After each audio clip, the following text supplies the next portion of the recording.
هادشي اللي كيوقع في اليوتيوب، والله الا هادشي اللي كيوقع في اليوتيوب، هادشي اللي راه واقع في المواقع الاجتماعيه. يجمدلو العقل، وراه العقل يتبلوكا، وراه المخ يجمد. وتصوروا خوتي خواتاتي، آه هيئة الدفاع، هيئة الدفاع المحامون ولاو يتهانوا، ولاو ولاو على المنصات، قصارين عليهم على المنصات، ولا من هبه ودب يهدر عليهم، ولا من هبه ودب. انا ما فهمت والو، ما فهمتش والله ما فهمت. تصوروا الاستاذ المحامي الداودي مشى باش يتنازل للبنى، لان لبنى كانت هدرت فيه، كانت دايرته محامي على راجلها بوكريشه، ومن خدا عامين ما عجبهاش الحال لانه ضرب في القضاء. وهذا الاستاذ المحامي عيا ما يدافع، عيا ما راه واخا المحامي يدافع، واخا يدير البوسيبل ديالو، يدير المجهود ديالو. خوتي خوتاتي، في التالي الكلمه الاخيره لسعاده القاضي، والحكم التالي مساعدة القاضي. واخا المحامي يدافع، واخا يقلع جلدو، وكيعاون شي شويه، كيدافع وكيعاون وكيبين الثغرات، وكيبين يبين يعني يدافع على داك المظلوم او المتهم، يدافع عليه بسنانه، ويدافع عليه بجهده، ويدافع عليه. ولكن الكلمه الاخيره راه كتعود للقاضي، كيكون شويه تخفيف في الحكم او كذا او كذا، ولكن ما يمكنش غادي يخرج براءه.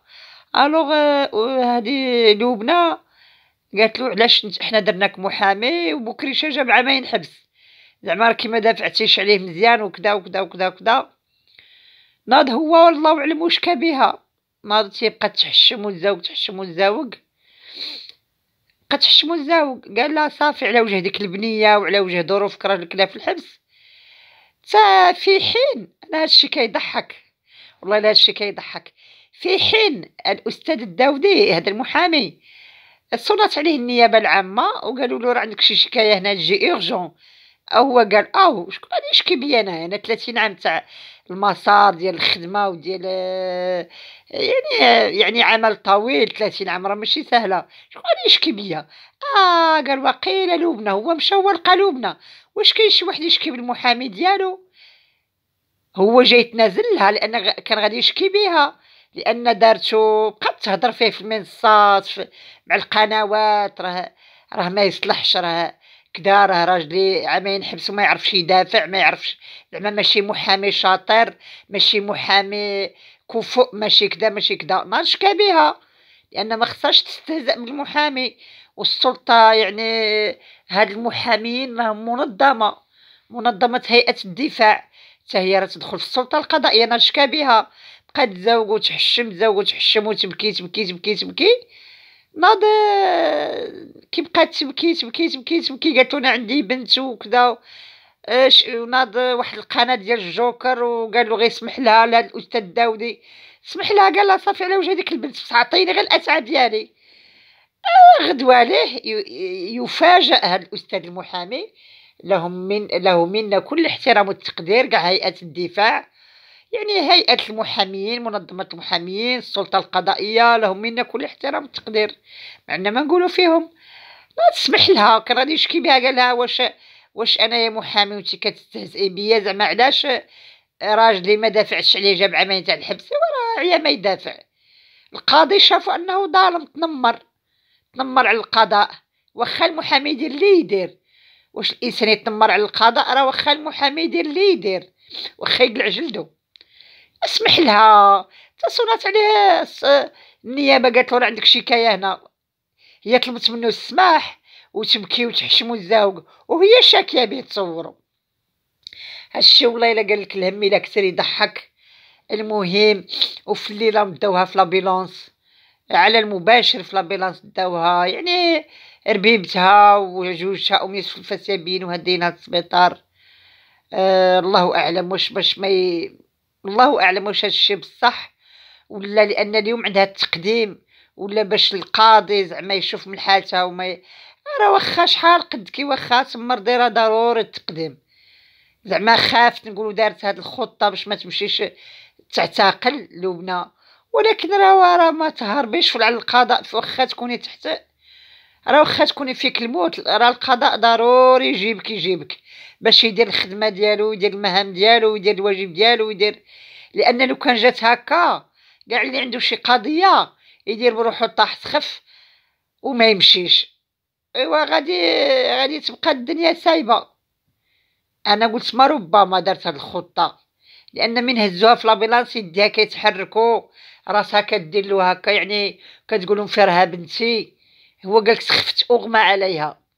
الله يحسن العوان من شده الهول ديال الاعتقال، من شده الخوف والرعب، الله يحسن العوان. المهم وتصوروا المحامي ديالها شكا بها، كانت تستهزئ به في المنصات، راه ما يعرفش يحكم، راه ما راجلي جاب عامين حبس وكذا. ناض شكا بها، قال له واش كتستهزئي بيا؟ راه المنظمه ديال هيئه الدفاع ما غاديش تبغي. قال لها انا الا سمحت لك المنظمه ديال هيئه الدفاع ما غاديش يبغيو، غادي يقولوا له كيفاش انت تخلي وحده تستهزئ بك. المهم سمح لها، بقات يعني تبكي وتدير، وناضوا القنوات دخلوا وصلحوها مع الاستاذ داودي المحامي ديالها. بينما يكتشف الاستاذ داودي انها شاكيه به، واللي يشكي الله سبحانه وتعالى، واللي يشكي راه يشكي غير الله سبحانه وتعالى. ونسينا الصلاة على النبي، واللهم صل وسلم وبارك على سيدنا ومولانا وحبيبنا محمد صلى الله عليه وسلم. خوتي خواتاتي، لاباس عليكم؟ بخير، الاحوال مزيانه والله. الا هاد الشيء راه زعما راه هاد الشيء راه واش غادي نقول لكم؟ قال لك الهم الا كثر يضحك، الهم الا كثر يضحك. هادشي اللي راه يوقع راه يتشلل له العقل، وراه يتبلوكا المخ، يتبلوكا. شتو شي وحده المحامي عام هو يدافع عليها وفي التالي شكات به، وهي اللي كانت تستهزئ به، وهي اللي كانت تهضر فيه، وهي اللي كانت تقول القنوات راه ما يعرفش يدافع، راه ما يعرفش، وغادي نقلعو ندير محامي اخر. قال لها راكي تستهزئي بيا، راكي طيحي لي بقيمتي. 30 عام ديال المسار، قال لها 30 عام ديال العمل ديال المسار في هيئه الدفاع، وجيتي تبقاي تهضري فيا. لان قالت لهم علاش راجلي خدا عامين تاع الحبس، راه ما عرفش يدافع. نفهم الناس اللي كاين اللي قاري يفهم، كاين اللي ما قاريش ما يفهمش. علاش خدا راجلي عامين حتى الحبس؟ يعني راك ما عرفش تدافع عليه. قال لها واش انا 30 عام ديال المسار ديال العمل وتجي تبقاي تستهزئي بيا في القنوات وتهضري فيا؟ راكي طيحي لي قيمتي، راكي ومنظمه هيئه الدفاع ما غاديش يبغيو المحامون الاخرين. نضر بها الشكايه، بقات تبكي وتشكي تبكي وتشكي. يسمح لها، كيسمح لها لقى شاكيه بيه عاوتاني، شاكيه بيه. لان مين قال لها عطيني الاتعاب ديالي قالت لهم راه يبتزني. واش كاين شي محامي فوق الارض غادي يدير ابتزاز؟ ديك راه خدمته، راه الاتعاب ديالو وراه الواجب ديالو. بحال الطبيب من تخلصيه ولا تخلصي الطبيب، تخلصي المحامي، تخلصي المهندس، تخلصي. مين قال لها عطيني الاتعاب ديالي قالت له راك تبتزني ابتزاز؟ زعما راك تقول لي عطيني الفلوس ونسمح لك؟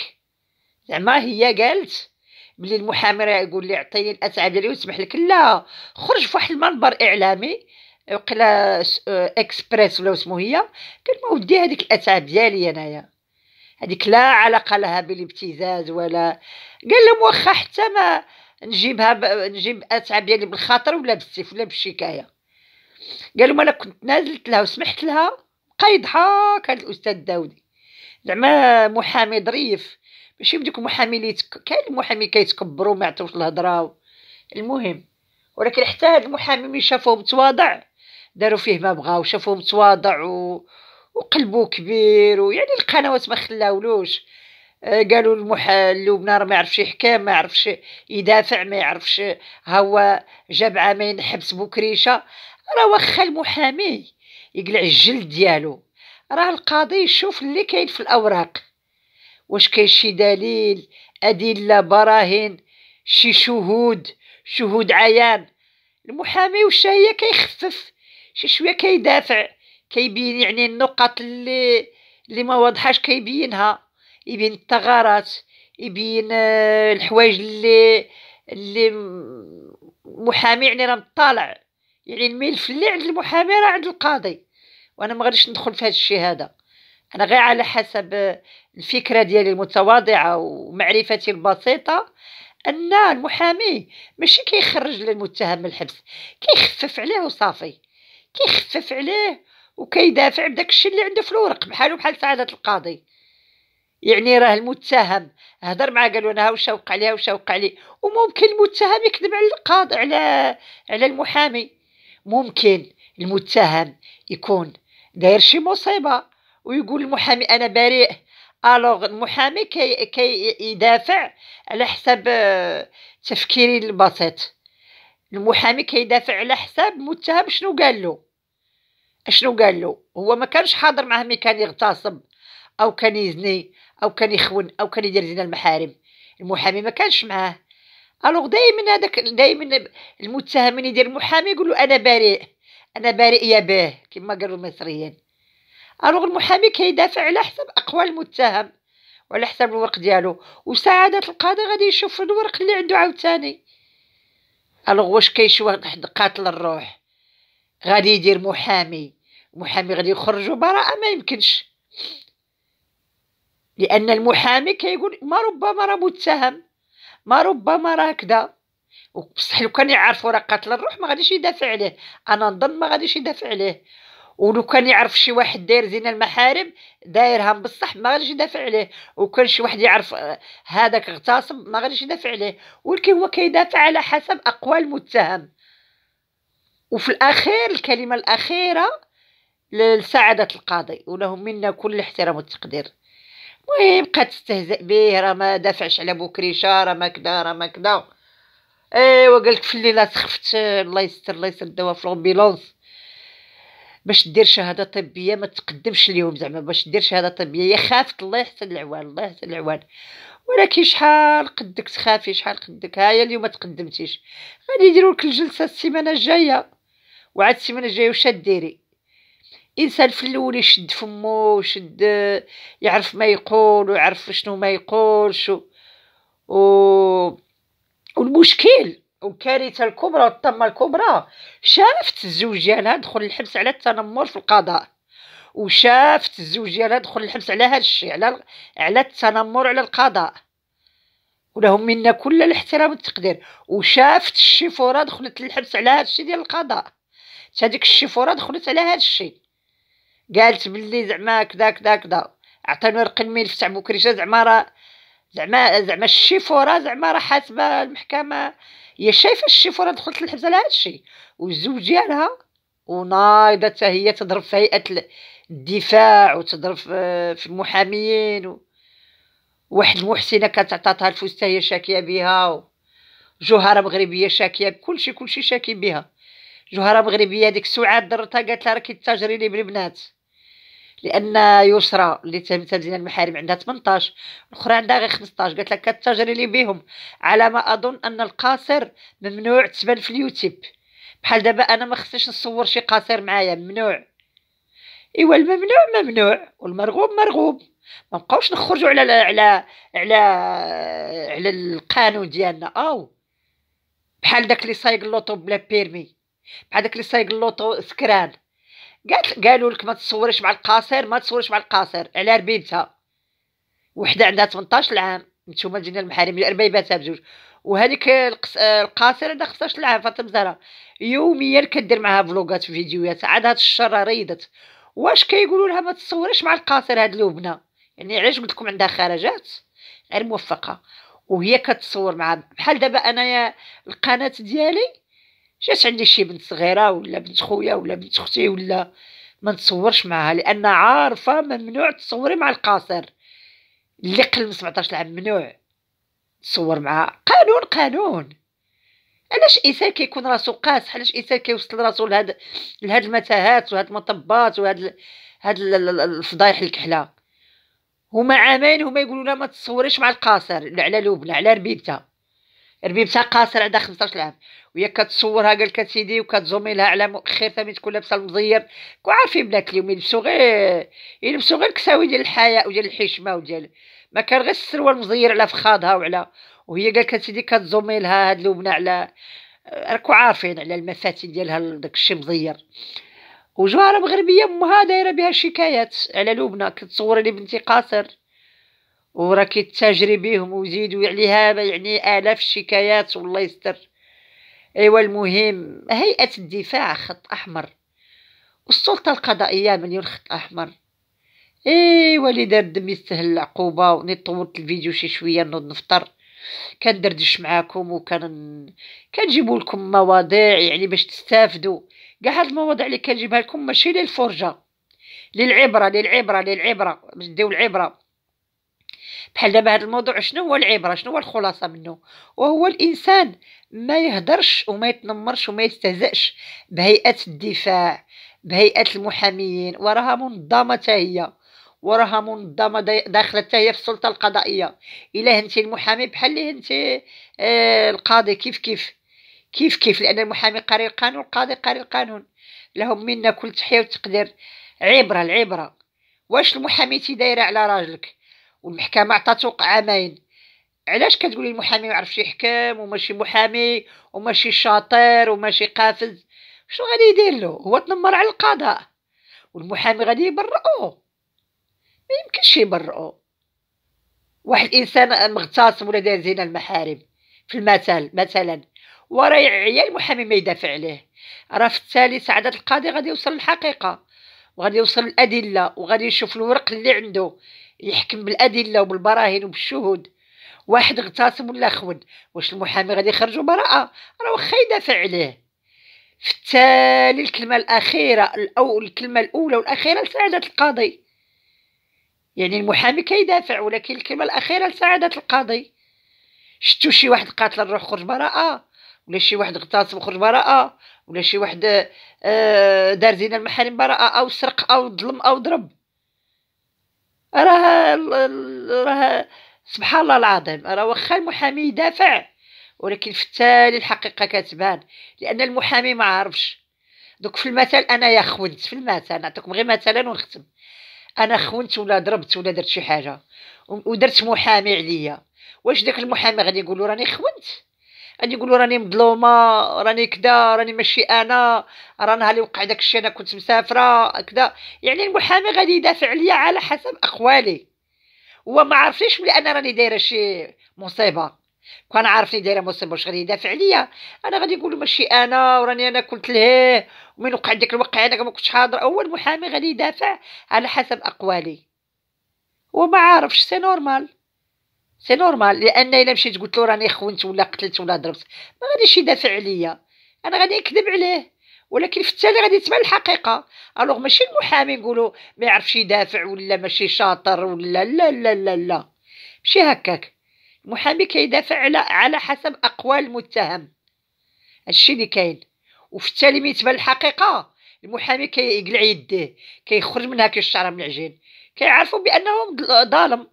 داكشي اللي كيدافع عليه انه ظالم، شنو غادي يدير له؟ دابا هذا ضرب في القضاء، هذا بوكريشه تنمر على القضاء وعنده فيديوهات وعنده اوديويات. اشنو غادي يدير له المحامي؟ المحامي غير كيخفف، يعني ما ربما كيقول في المحكمه اودي راه ما قصدش ولا ما نوى والو ولا كانت نيته حسنه ولا غير هفوه لسان ولا راه غير زلق.